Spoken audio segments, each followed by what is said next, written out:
The Oscars are officially done. I am just going to go through my reactions to what was overall a pretty good show.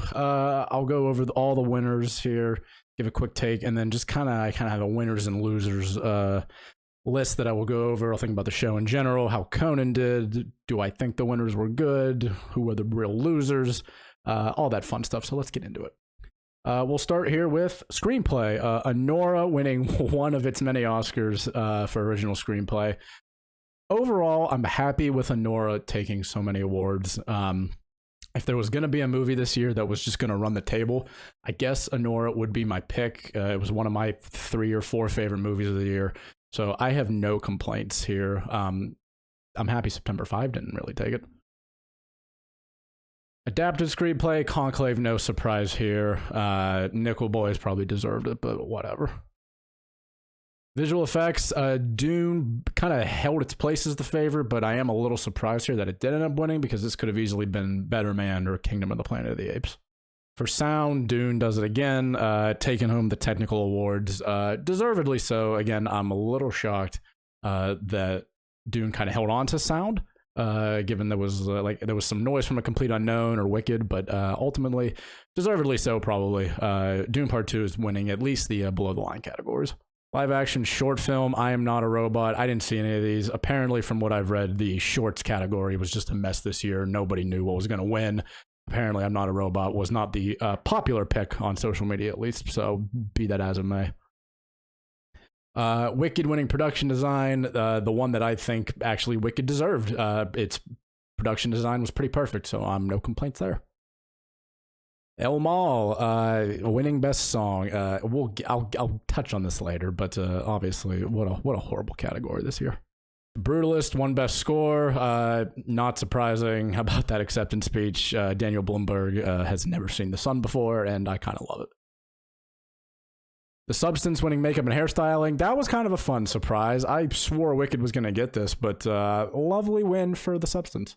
I'm Still Here beating Emilia Perez for international feature film. Thank the Lord. Sean Baker yet again winning Anora. I liked his speech about how he said he saved this film in the edit and the director should never work again. Good stuff. Documentary short, The Only Girl in the Orchestra. Again, sure, I don't know. Documentary feature, No Other Land, a documentary that currently cannot get U.S. distribution, and I will just leave it at that. I have not seen any of the documentaries, but if there was going to be the one that I need to watch, it's probably No Other Land. Apparently this thing is really, really good. Sean Baker winning director for Anora. If there was one that Anora wasn't going to win, I thought it would be director. I thought they would split Corbet and Best Picture, but nope, Sean Baker takes it all home. Costume design, Wicked. Paul Tazwell wins his first Oscar. He's been nominated like 8 times. Good for him. Wicked's a pretty good winner for costumes. Cinematography, LOL Crowley himself takes for cinematography. Deserved. Sad Greg Fraser didn't win, but that's okay. Animated short, In the Shadow of the Cypress. No comment. Animated feature, Flow. How about it for Flow? Love it. I'm very happy for Flow. What a great win. Supporting actress, Zoe Saldana, yawn. Mikey Madison wins for lead actress. I'm very sorry, Demi Moore, but I'm very happy Mikey Madison won. She was my winner too, so I'll take it. Kieran Culkin, A Real Pain. What a great lead performance that was. Yawn. Adrian Brody in The Brutalist, best lead actor.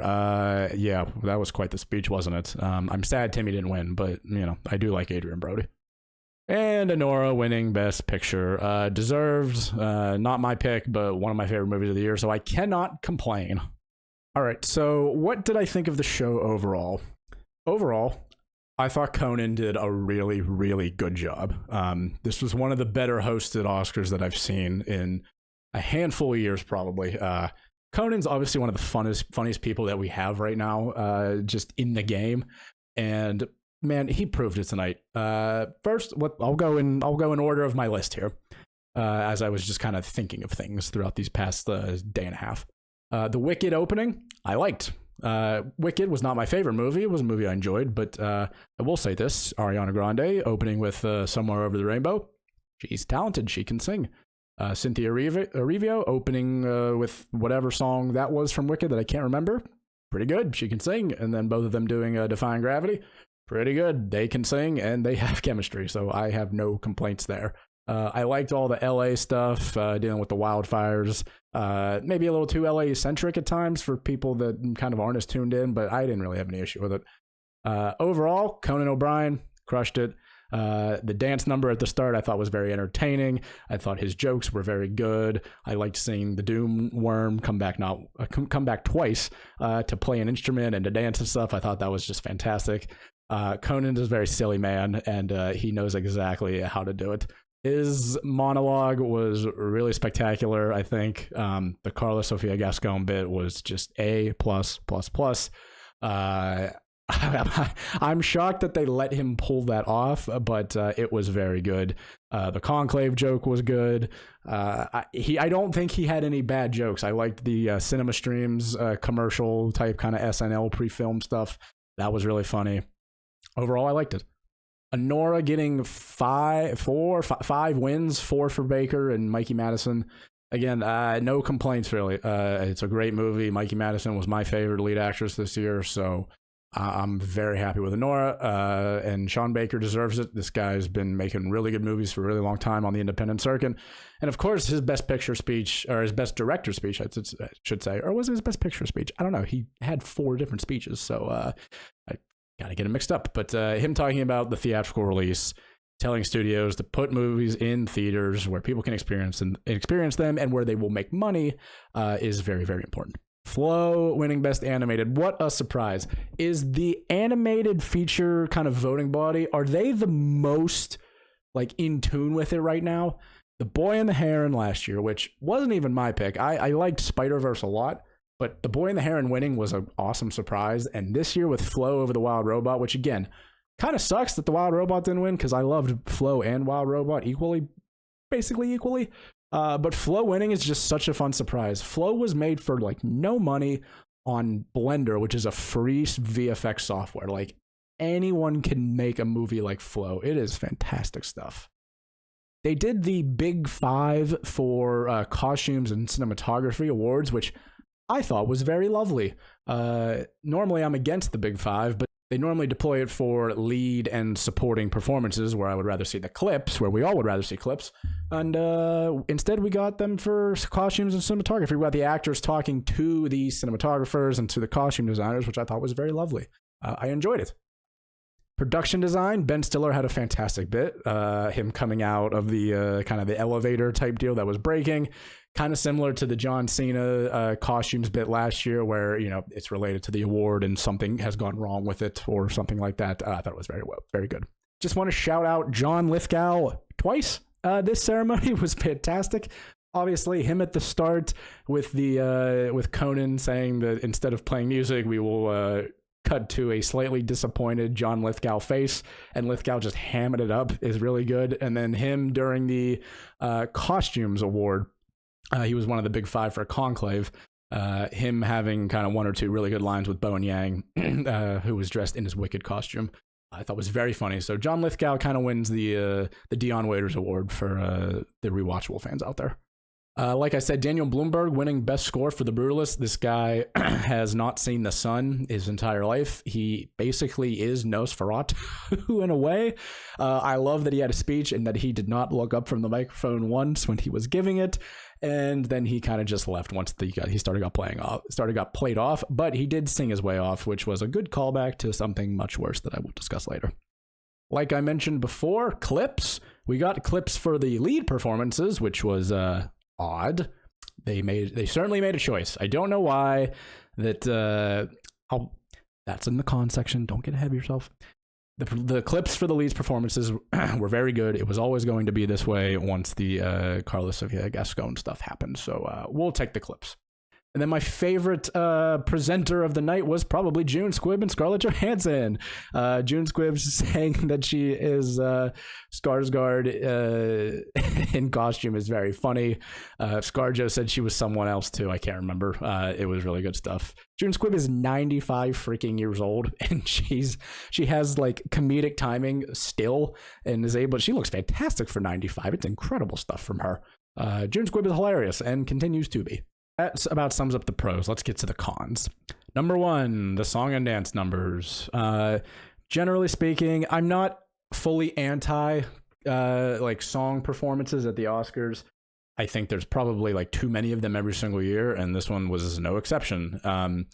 The in memoriam for James Bond was very odd and very weird, and I'm all for Margaret Qualley being right in the front of the camera and just being a Bond girl for like 30 seconds. That's all well and good, but then why did we have covers of classic Bond songs? Could we Diamonds Are Live and Let Die? We couldn't ask Paul McCartney.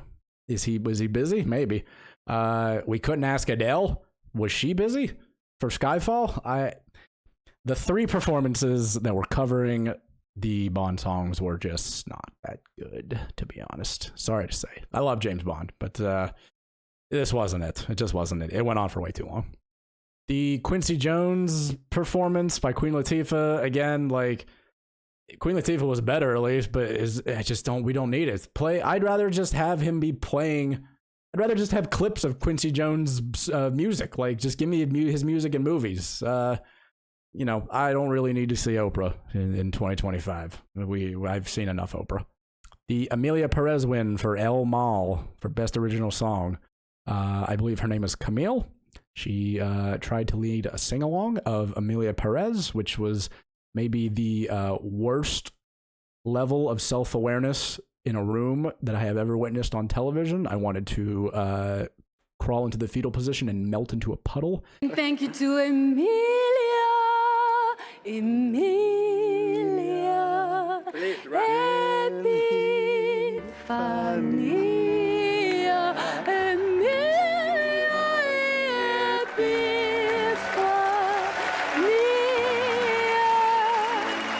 Really trying to step in and say like, oh, thanks for the Oscar, everyone. And she would rather just sing the words Amelia Perez, a song that nobody knows. Was that song even in the movie? I genuinely don't know. Supposedly the Academy loves this movie, and yet here she was at the Academy Awards singing whatever the heck this was, and silence.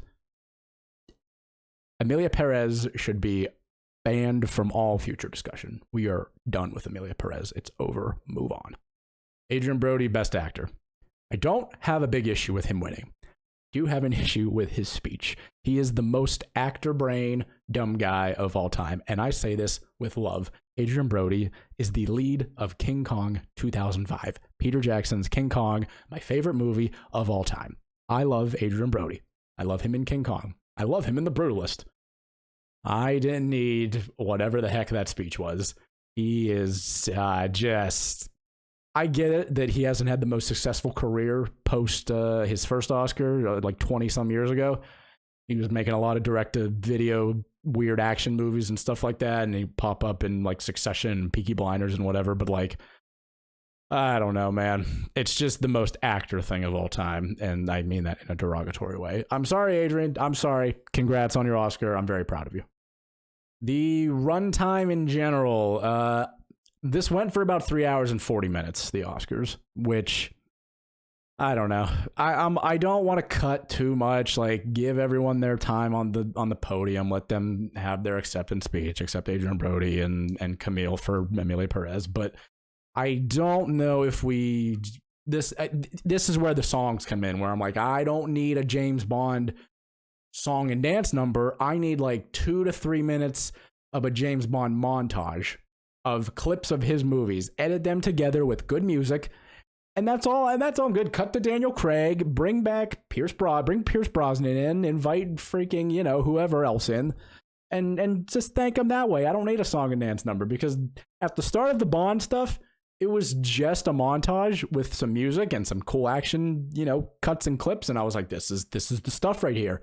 And then Margaret Qualley showed up on my screen. I was like, okay, I'm still in. Like, this is fine. And then everyone started dancing and the singing, and then the nope, no good. The In Memoriam song choice was something. I don't know why we don't just why didn't we go for the sad acoustic guitar like we do every year? It felt like they were trying to like have a resurrection happen. It felt like they were trying to sing some of these people back to life. It was a little bit weird. I'll just leave it at weird. The supporting performances had no clips, but the lead performances did have clips. Weird. We led the ceremony off with Robert Downey Jr. God bless him. Love him. Just kind of riffing and raffing for a little bit too long on all 5 of the supporting actor performances. I don't know why we needed that.